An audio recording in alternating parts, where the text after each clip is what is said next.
fourth lecture of matrix. Now in this lecture આપણે trace વિશે ભણ્યા હતા આગળના લેક્ચરમાં કે ટ્રેસ કોને કહેવાય મેટ્રિક્સમાં. હવે આ લેક્ચરમાં આપણે એની પ્રોપર્ટીઝ જોઈશું કે ટ્રેસની પ્રોપર્ટીઝ શું શું હોય. તો ફર્સ્ટ પ્રોપર્ટીમાં જોઈએ તો ટ્રેસ ઓફ બે મેટ્રિક્સ છે, લેટ્સ સે A અને B. A અને B કોઈ ટુ મેટ્રિક્સ છે અને સેમ ઓર્ડરના હોવા જરૂરી છે. એ તો તમને ખબર જ છે કે એડિશન અને સબટ્રેક્શન બે મેટ્રિક્સ વચ્ચે ક્યારે પોસિબલ બને? બંને મેટ્રિક્સ એ સેમ ઓર્ડરના હોવા જોઈએ તો જ એડિશન અને સબટ્રેક્શન પોસિબલ બને. તો અહીંયા trace of A plus or minus B મતલબ અગર હું એડિશન કરું યા સબટ્રેક્શન બંને લઈ શકું છું અહીંયા, તો ઇઝ ઇક્વલ ટુ આવશે trace of A plus or minus trace of B. આ છે ફર્સ્ટ પ્રોપર્ટી ટ્રેસની. તો કઈ રીતે આ એક્ઝામ્પલ થી પહેલા બધી પ્રોપર્ટી લખી લઈએ પછી એનો એક્સપ્લેનેશન બી જોઈએ. નાઉ નેક્સ્ટ પ્રોપર્ટી જે છે આ first number. Second number property trace of lambda A. Lambda જે છે એની સ્કેલર કોન્સ્ટન્ટ છે, મતલબ કોઈ મેટ્રિક્સ આપણે લીધો છે A, તો એ મેટ્રિક્સ ને આપણે કોઈ કોન્સ્ટન્ટ વડે ગુણી દીધું, લેટ્સ સે 2 વડે યા 5 વડે આપણે મલ્ટીપ્લાય કરી દીધું યા ફિર 10 વડે મલ્ટીપ્લાય કરી દીધું યા ફિર 6 વડે મલ્ટીપ્લાય કરી દીધું. તો તમે ગમે તે સ્કેલર ક્વોન્ટિટી વડે મલ્ટીપ્લાય કરશો મેટ્રિક્સને તો ટ્રેસની ફરક શું પડશે એ જોવાનું છે. તો એ લેમ્ડા 12 આવી જશે જેના વડે તમે ગુણ્યું છે અને ટ્રેસ ઓફ એ થશે. અહીંયા lambda of trace of trace of lambda is equal to lambda of trace of A. Now third property જે છે trace of A B. A અને B કોઈ મેટ્રિક્સ છે તો A B નું મલ્ટીપ્લિકેશન કરો અને જે જવાબ મળે એનું ટ્રેસ લેવાનું છે. A B અને A નું મલ્ટીપ્લાય કરો અને જે ટ્રેસ મળે એ બંને સેમ જ હશે. તો આ થર્ડ પ્રોપર્ટી જે છે મોસ્ટ ઇમ્પોર્ટન્ટ છે. આ સેકન્ડ વન આ first one. Third property most important છે. કઈ રીતે કે અગર હું એમ કહું છું બે મેટ્રિક્સ માં લીધા A અને B, હવે એનું મલ્ટીપ્લિકેશન કરીએ તો આપણને ખબર છે ઇન જનરલ કોઈ દિવસ મેટ્રિક્સના મલ્ટીપ્લિકેશનમાં AB BA નહીં થાય. જનરલી AB અને BA સેમ નહીં થાય. બટ AB અને BA સેમ નથી થતા એનો કોઈ પ્રોબ્લેમ નથી. બટ તમે AB જે ફાઇન્ડ કરો એમાં ટ્રેસ મતલબ શું હોય કે સમ ઓફ ધી ડાયગોનલ એલિમેન્ટ. જે જવાબ તમને મળે એમાં તમે શું કરશો કે જે જવાબ મળ્યા છે એમાં ડાયગોનલ એલિમેન્ટમાં જે આવ્યો જવાબ એનું તમે સમ કરી દીધું તો એ તમને ટ્રેસ ઓફ એ મળી ગયું. કોના માટે? AB માટે. હવે સેમ ટુ સેમ શું કરવાનું? BA ફાઇન્ડ કરવાનું. BA ફાઇન્ડ કરશો પછી એનો જે આન્સર મળે એમાં વન મોર થિંગ, જરૂરી નથી જે અહીંયા ડાયગોનલ ના એલિમેન્ટ હતા એ જ અહીંયા હોય AB અને BA માં. અહીંયા બીકોઝ એક બી AB કન્ફ્યુઝન થઈ શકે કે અહીંયા AB માં જે આપણે મેળવીએ છે એમાં ડાયગોનલ ના જે એલિમેન્ટ હોય એ જ BA માં મળે એટલે સેમ રહી છે. નહીં, એવું જરૂરી નથી. અહીંયા AB માં ડાયગોનલ ના એલિમેન્ટ હોય એનો સમેશન કરો અને BA તમે કર્યું B into A અને જે જવાબ મળ્યો તમને એમાં ડાયગોનલ ના એલિમેન્ટ અલગ અલગ હશે, AB જેવા નહીં બી હોઈ શકે તો બી સમેશન સેમ રહી છે. એલિમેન્ટ સેમ હોવા જરૂરી નથી. ટ્રેસ ઓફ A લખ્યું છે મેં. Trace of AB is equal to trace of BA. મતલબ અગર લેટ્સ હું એક એક્ઝામ્પલ આપું કે તમે AB મલ્ટીપ્લાય કર્યું અને તમને ડાયગોનલ માં એલિમેન્ટ મળ્યા 6 1 અને 3, તો 6 1 અને 3 મળ્યા મતલબ શું થયું? સમેશન 10 થાય છે. 6 + 1 7 + 3 10. બટ અહીંયા તમને જે છે BA તમે કર્યું તો તમને લેટ્સ મળે છે 5 2 અને 3. જવાબમાં તમને આ ડાયગોનલ માં મળે છે 5 2 અને 3, તો સમેશન તો કેટલો આવે છે? 10 જ આવે છે. તો એલિમેન્ટ સેમ હોવા જરૂરી નથી AB અને BA ના ડાયગોનલ ના, સમેશન સેમ હશે. એ પ્રોપર્ટી છે થર્ડ પ્રોપર્ટી. તો એ ઇમ્પોર્ટન્ટ છે, આપણે એક્ઝામ્પલ થી બી જોઈશું. નાઉ હવે આનું થોડું એક્સપ્લેનેશન જોઈએ કે ફર્સ્ટ પ્રોપર્ટી જે છે લેટ્સ હું કોઈ એક 3x3 નો મેટ્રિક્સ લઈ લઉં છું. 1 2 3 4 5 6 7 8 9 અને બીજો કોઈ આ એ મેટ્રિક્સ છે. હવે બીજો કોઈ મેટ્રિક્સ લઈ લો મેં, લેટ્સ સે -1 2 3 5 4 6 9 8 7. આ બીજો મેટ્રિક્સ છે B. હવે આ A મેટ્રિક્સ આ B મેટ્રિક્સ માં લેફ્ટ સાઈડ આપણને શું કહે છે કે ધારો કે પહેલા A plus B લઈએ અહીંયા, તો A plus B નું ટ્રેસ A નું ટ્રેસ પ્લસ B ના ટ્રેસ બરાબર છે. મતલબ આને આપણે સરવાળો કરવાનો એટલે આપણને શું મળે a plus b. તો a plus b જે આન્સર મળશે તો આપણે ખાલી ડાયાગોનલ જ લખીએ ને, કારણ કે આપણે કામ ખાલી ડાયાગોનલ નું જ છે, બધા એલિમેન્ટ નહીં લખવાના. 0 9 અને 16 9 7 16 5 4 9 1 1 0. હવે a plus b મળ્યો. હવે આનું ટ્રેસ લેવાનું તો કેટલા થાય 16 plus 9 25 થશે. એટલે trace of a plus b શું આન્સર આવશે 25. તો એક વસ્તુ અહીં અલ્ટિમેટલી આપણે જોઈએ કરીએ છે શું આપણે તો કે આ અને આ બેનો એલિમેન્ટનો સરવાળો કર્યો, જે મળ્યું ડાયાગોનલ માં એનો ફરીથી સરવાળો કર્યો. તો એ આપણને ઓબ્વિયસલી ખબર છે કે હું અગર એમ સેપરેટલી બી કરીશ કે આનો સરવાળો લઉં મેં 1 plus 5 plus 9 અને આનો સમેશન લઉં મેં -1 plus 4 plus 7 તો એ જ આવવાનું છે. તો એ વસ્તુ રાઈટ સાઈડ કહેવા માંગે છે કે તમારે એવી a plus b નું ટ્રેસ જોઈએ છે તો જરૂરી નથી a plus b ફાઇન્ડ કરવાનું. તમારે શું કરવાનું ટ્રેસ ઓફ a ફાઇન્ડ કરવાનો. 1 plus 5 plus 9 એટલે કેટલા થયા 15. 9 5 14 plus 1 15. અહીંયા જોઈએ તો 7 અને 4 11 -1 એટલે કેટલા થયા 10. તો 15 અહીંયાથી આવ્યા અને 10 અહીંયાથી આવ્યા. તો ટ્રેસ ઓફ a કેટલા આવ્યા 15. ટ્રેસ ઓફ b કેટલા આવ્યા 10. તો એ બી ત્યાં સેમ જ આવશે. તો trace of a plus trace of b તો એ બી 25 આવશે. તો ફર્સ્ટ પ્રોપર્ટી એ તો આપણને અહીંયા સીધું સાધું દેખાય છે કે અહીંયા બી આપણે ફાઇન્ડ કર્યું ત્યારે આપણે અલ્ટિમેટલી એ જ કરીએ છીએ 1 -1 5 4 9 7 અને અલગ અલગ ફાઇન્ડ કર્યું તો એ જ કર્યું છે 1 plus 5 plus 9 plus -1 plus 4 plus 7. તો ફર્સ્ટ પ્રોપર્ટી છે વેરી ઈઝી છે, એમાં કોઈ પ્રોબ્લેમ નથી. ચલીએ હવે આ તો એક્ઝામ્પલ થી જોઈ લીધું. હવે નેક્સ્ટ પ્રોપર્ટી જે છે સેકન્ડ નંબર એ જોઈએ. સેકન્ડ નંબર પ્રોપર્ટીમાં આ એક્ઝામ્પલ આપણે લઈએ. લેટ્સ સે આ એ જે છે મેટ્રિક્સ. હવે શું કીધું અહીંયા કે a ને આપણે કોઈ સ્કેલર કોન્સ્ટન્ટ લેમ્ડા વડે ગુણી દઈએ છે. તો લેટ્સ સે આને મેં લેમ્ડા વડે ગુણી દઉં છું આ મેટ્રિક્સ ને a ને. યા લેમ્ડા બરાબર મેં 5 લઈ લીધું. તો લેમ્ડા બરાબર અગર 5 લઈએ તો 5a = શું થશે 5a = આપણે કામ ખાલી કોનું છે ડાયાગોનલ એલિમેન્ટ નું. તો 5 બધાને મળશે. મેટ્રિક્સમાં કોઈ પણ એક સ્કેલર ગુણો તો એ બધાને મળે. તો અહીંયા બી એમ જ થશે 5 જો 1 ને બી મળશે 5 આને બી મળશે, ખાલી ડાયાગોનલ એલિમેન્ટ લખું છું મેં, અને 5 આને બી મળશે, બાકી બધાને બી મળશે પણ મેં બધાનું નથી લખતો. તો આ સિચ્યુએશન થશે. તો trace of 5a left side આપણે શું કહી છે ટ્રેસ ઓફ 5a તો શું થાય 5 plus 25 plus 45. યા ફિર તમે શું કરી શકશો કે અહીંયા એક વસ્તુ આપણને સીધી સાધી દેખાય છે કે આનું ટ્રેસ ઓફ 5a બરાબર આપણે શું લખીએ છીએ 5 plus 5 into 5 plus 9 into 5 લખીએ છીએ ને. તો જો આમાંથી કોમન કેટલા આવી જશે 5 કોમન આવી ગયા તો અંદર શું વધ્યા 1 plus 5 plus 9 વધ્યું.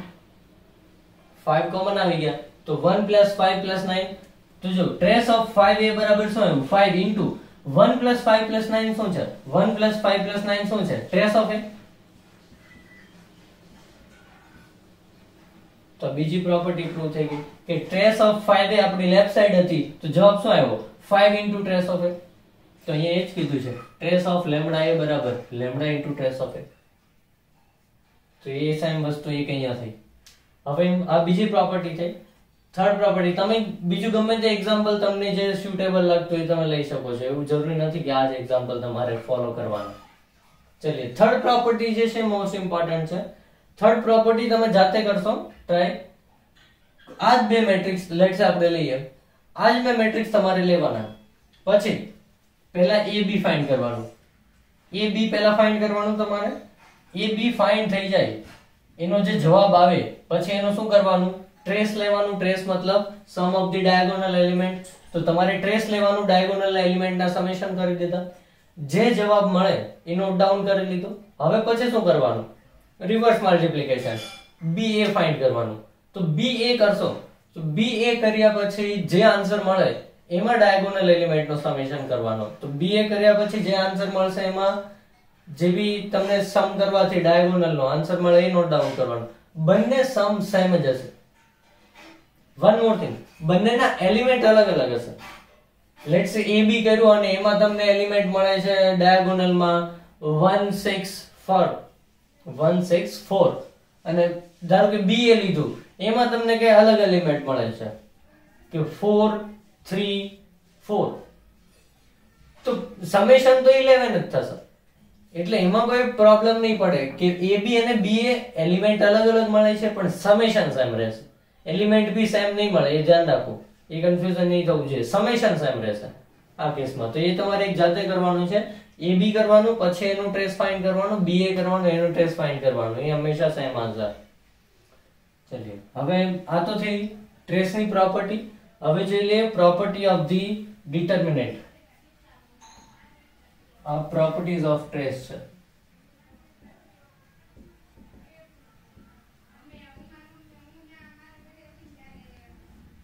Properties of trace. હવે જોઈએ પ્રોપર્ટીઝ ઓફ ડિટર્મિનન્ટ.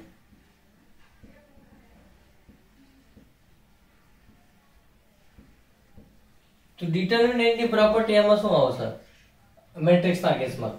તો કે આપણે ઇન જનરલ જ્યારે બી ભણીએ છીએ ત્યારે આ રીતે લખીએ છીએ કે લેટ્સ સે હું કોઈ એક મેટ્રિક્સ છે A, એને મેં લેમ્ડા વડે ગુણું, સ્કેલર કોન્સ્ટન્ટ લેમ્ડા વડે ગુણું છું. હવે આપણે ઇન જનરલ શું લખતા હોઈએ છીએ કે લેમ્ડા બહાર આવી જશે અને અંદર શું વધશે? ઓન્લી A વધશે. બટ મેં તમને ફર્સ્ટ લેક્ચરમાં હું કીધું હતું કે આ જે છે આને આપણે મોડ્યુલસ નથી વાંચવાનું. મોડ્યુલસ ના કેસમાં એવું થાય કે હું એમ કહું મોડ્યુલસ ઓફ 2a, તો મોડ્યુલસ ના કેસમાં 2 બહાર નીકળી જાય કોન્સ્ટન્ટ, પણ આ છે ડિટર્મિનન્ટ ઓફ લેમ્ડા.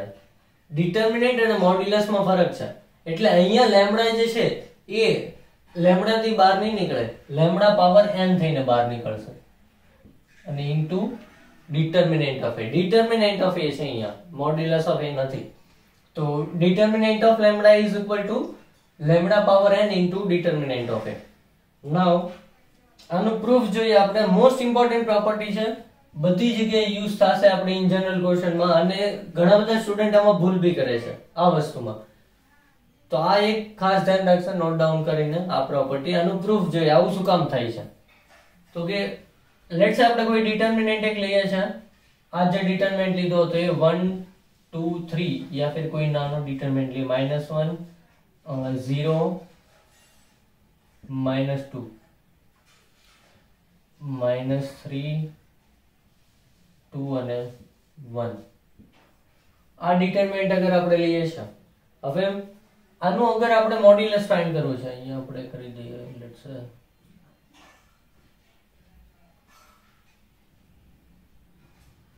1 જ. તો આને હું અગર લેટ્સ સે 2 વડે ગુણું છું, આ a છે, તો 2 વડે ગુણું છું તો 2a થઈ જશે. તો 2a કરીએ અગર તો 2 બધાને મળશે. 2 અહીંયા 2 into 2 થશે, અહીંયા 2 into 3, અહીંયા -2 થશે, અહીંયા 2, અહીંયા -2 into 2, અહીંયા -3 into 2, 2 into 2, 1 into 2. ચલો હવે આપણે ડિટર્મિનન્ટ ઓફ a ફાઇન્ડ કરી લઈએ પહેલા. તો કે ડિટર્મિનન્ટ ઓફ a ની વેલ્યુ કેટલી આવશે? ડિટર્મિનન્ટ ઓફ a જોઈએ તો અહીંયા 1 into ક્રોસ મલ્ટીપ્લિકેશન એટલે 1 + 4 1 + 4 -2 into વચ્ચેનું જે છે માઈનસ આવશે -1 -6. વન મોર થિંગ, તમે આ જે ચાર પોઝિશન જે છે ત્યાં માઈનસ લેવો છો, બાકી બધા પ્લસ લેવો છો, તો એ બી આગળ આવશે કે શું કામ આ ચાર પોઝિશન જે છે એ આપણે માઈનસ લઈએ છીએ, અને આ બે પોઝિશન જે છે એ જ્યારે બી ડિટરમિનન્ટ એક્સપાન્ડ કરીએ ત્યારે આ પોઝિશન ને ખાલી નેગેટિવ લઈએ છીએ, આ બેને પ્લસ ને, એ આવશે આગળ એનું એક્સપ્લેનેશન શું કામ આવું કરીએ છીએ. 1 1 + 4 -2 -1 -6 અને લાસ્ટ જે છે બચેલું 3 into -2 + 3 -2 + 3 તો 5. અહીંયા કેટલા થશે? -7 + 14 થઈ જશે. અહીંયા કેટલા થશે? +3 into 1 એટલે 3 થશે ઓન્લી. -2 + 3 1 into 3. નાઉ કેટલા થશે? 8 એટલે 22 થશે ટોટલ. 5 + 3 8 અને 14 + 8 22. નાઉ હવે આ તો ડિટર્મિનન્ટ ઓફ a ની વેલ્યુ આવી, પણ આપણે શું જોઈએ છે? Determinant of lambda. અહીંયા લેમ્ડા મેં કેટલા લીધા? 2. તો ડિટર્મિનન્ટ ઓફ 2a લઈએ, ડિટર્મિનન્ટ ઓફ 2a મેં લેમ્ડા ઇઝ ઇક્વલ ટુ 2 લીધું છે, તો અહીંયા શું થશે? તો કે અહીંયા જો પહેલા તો 2 into 2 પ્લસ 2 પાવર કેટલી થશે? 4 થશે ટોટલ અહીંયા 2 into 2 અને પાછા 2 મલ્ટીપ્લિકેશન કરશું ક્રોસ એટલે માઈનસ અહીંયા કેટલી છે 2 પાવર 2 into અહીંયા કેટલા થશે -2 પાવર 2 અને અહીંયા કેટલા થશે -3 into 2 પાવર 3 -3 into 2 પાવર 3 અને લાસ્ટ વન જે છે પ્લસ 2 into 3 તો અહીંયા થશે -2 power 3 minus plus 3 into 2 power 2 3 into 2 power 2 cross multiplication कर दीधा -2 power 3 minus plus 3 into 2 power 2 હવે અહીંયાથી જોઈએ તો 2 into આ બેમાંથી કોમન શું આવે છે? આ બેમાંથી કોમન કેટલા આવ્યા? 2 પાવર 2 તો બહાર તો એક 2 છે ઓલરેડી 2 પાવર 3 થઈ ગયા તો વધ્યા શું અહીંયા 1 plus 2 પાવર 2 અહીંયા જોઈએ માઈનસ કોમન નીકળી જશે પ્લસ અને આ બેમાંથી કોમન કેટલા આવે 2 પાવર 2 અહીંયા કોમન કેટલા આવશે 2 પાવર 2 એટલે બહાર કેટલી થશે પાવર 2 પાવર 4 થશે એટલે અહીંયા વધશે 1 plus 3 into 2 2 પાવર 2 કોમન આવી જાય છે તો 2 પાવર 2 કોમન આવી ગયા તો 2 પાવર 4 થઈ ગયા અહીંયા વધ્યા 1 અને પાછળ વધ્યું માઈનસ પ્લસ 3 into 2 અને લાસ્ટ વન માં જોઈએ પ્લસ આ બેમાંથી કોમન કેટલા આવે 2 પાવર 2 બાર એક 2 છે તો 2 પાવર 3 into 3 અને અહીંયા કેટલા થશે -2 plus 3 because 2 પાવર 2 કોમન નીકળી ગયા છે એટલે -2 એક જ પાવર વધશે અને અહીંયા 3 વધશે ચલો હવે ત્રણેયમાંથી કોમન કેટલા નીકળે છે જોઈએ તો કે 2 પાવર 3 ત્રણેયમાંથી કોમન નીકળે છે 2 પાવર 3 ત્રણેયમાંથી કોમન નીકળ્યું અંદર શું હોય તો હવે તો કે અહીંયા કેટલા વધે છે આ 5 2 square plus 1 5 અહીંયા જોઈએ કેટલા વધે છે આ 3 into 2 6 અને 7 અને અહીંયા 2 પાવર 3 કોમન કાઢ્યા ને એટલે એક 2 અહીંયાનો બી હશે એટલે 14 7 into 2 કારણ કે 2 પાવર 3 કોમન નીકળેલા છે અહીંયા જોઈએ છેલ્લામાં તો કે આ તો 1 થઈ ગયું 2 પાવર 3 કોમન નીકળી ગયા એટલે કેટલા વધ્યા 3 તો જો આ જવાબ તો આપણે જોયો હતો હમણાં આ જવાબ તો કોનો છે ડિટર્મિનન્ટ ઓફ એનો છે આ જવાબ તો અહીંયા બી તો એ વસ્તુ આવી ખાલી એડિશનલ માં શું આવ્યું 2 પાવર 3 આવ્યું તો અહીંયા અંદર 2 લીધું હતું ડિટર્મિનન્ટ ઓફ એ માં તો આ ડિટર્મિનન્ટ ઓફ એ છે તો આગળ કેટલું થઈને આવ્યું 2 પાવર 3 થઈને આવ્યું અહીંયા n શું છે n where n is the order of matrix where n is the order of matrix અહીંયા n જે છે ઓર્ડર ઓફ મેટ્રિક્સ છે અહીંયા a નો ઓર્ડર શું હતો 3 તો 3 હતો ઓર્ડર તો અહીંયા જો આગળ આપણે લેમ્ડા 2 લીધું છે તો 2 ગુણ્યો તો કેટલી પાવર સાથે બહાર આવ્યો ઓર્ડર કેટલો હતો 3 તો 3 પાવર સાથે બહાર આવશે એમ બી એક જોઈ શકે છે આ તો મેં તમને એમ પ્રૂફ બતાવ્યો ઓરલી પણ એમ બી તમે જોઈ શકો છો જો જ્યારે બી મેટ્રિક્સ ને મલ્ટીપ્લાય કરો છો લેમ્ડા વડે તો બધા એલિમેન્ટ ગુણાય છે હવે આપણે શું કરીશું ડિટરમિનન્ટ ફાઇન્ડ કરવાનો હોય ત્યારે આ એલિમેન્ટ ઇન્ટુ ક્રોસ મલ્ટીપ્લિકેશન તો અલ્ટિમેટલી મલ્ટીપ્લિકેશન કોનું થાય છે જો આ એલિમેન્ટ નું પછી આ ક્રોસ મલ્ટીપ્લિકેશન કરો એટલે આ અને આ બંને વચ્ચે શું આવે છે એડિશન ના સબટ્રેક્શન પણ બહારનો એલિમેન્ટ જે હતો એ તો આ બે સાથે ગુણાવાનો જ છે ને આ બે સાથે અને આ બે સાથે ગુણાશે આ બે સાથે બી ગુણાશે આ બે સાથે બી ગુણાશે એટલે અંદરના બે એલિમેન્ટ આની સાથે ગુણાના આ બે એલિમેન્ટ બી આની સાથે એટલે ટોટલ કેટલા એલિમેન્ટ મલ્ટીપ્લાય થયા 3 એક તો બહારનો અંદરના બે સાથે એટલે 3 થયા ને આ જે બીજા બે જે છે આની સાથે એટલે બીજા 3 થયા તો 3 એલિમેન્ટ દર વખતે મલ્ટીપ્લાય થશે ને 3 એલિમેન્ટ દર વખતે મલ્ટીપ્લાય થશે હવે આપણે કોઈ લેમ્ડા વડે આને ગુણ્યું અંદર તો લેમ્ડા વડે તમે ગુણો છો એનો મતલબ શું થયો બધાને મળશે તો બધાને મળે તો લેમ્ડા આને બી મળ્યો છે આને બી મળ્યો છે આને બી મળ્યો છે તો દરેક વખતે મલ્ટીપ્લાય કરશો એટલે લેમ્ડા આનું બી આવશે આનું બી આવશે આનું બી આવશે એટલે લેમ્ડા કેટલી વખત થાય મલ્ટીપ્લાય માં 3 વખત લેમ્ડા પાવર 3 તો એમ બી તમે જોઈ શકો છો કે અગર એ રીતે બી જોઈએ અથવા તો આ રીતે બી ઓરલી તમે જોઈ શકો અહીંયા પાવર જોઈએ તો શું થાય છે તો કે અહીંયા આને ગુણાય છે 2, આને ગુણાય છે, આને ગુણાય છે, તો સીધી સાદી વાત છે 2 3 વખત આવશે મલ્ટીપ્લાય થશે ત્યારે, તો એટલા માટે કોમન કેટલા નીકળશે? 2 3 નીકળશે. 3 એલિમેન્ટ નો દર વખતે મલ્ટીપ્લિકેશન થાય એટલે ઓર્ડર ઉપર ડિપેન્ડ કરશે. તો આ પ્રોપર્ટી એક ખાસ ધ્યાન રાખશે. Determinant of lambda a is equal to lambda power n into determinant of a. હવે અગર આપણે i માટે જોઈએ તો શું થશે?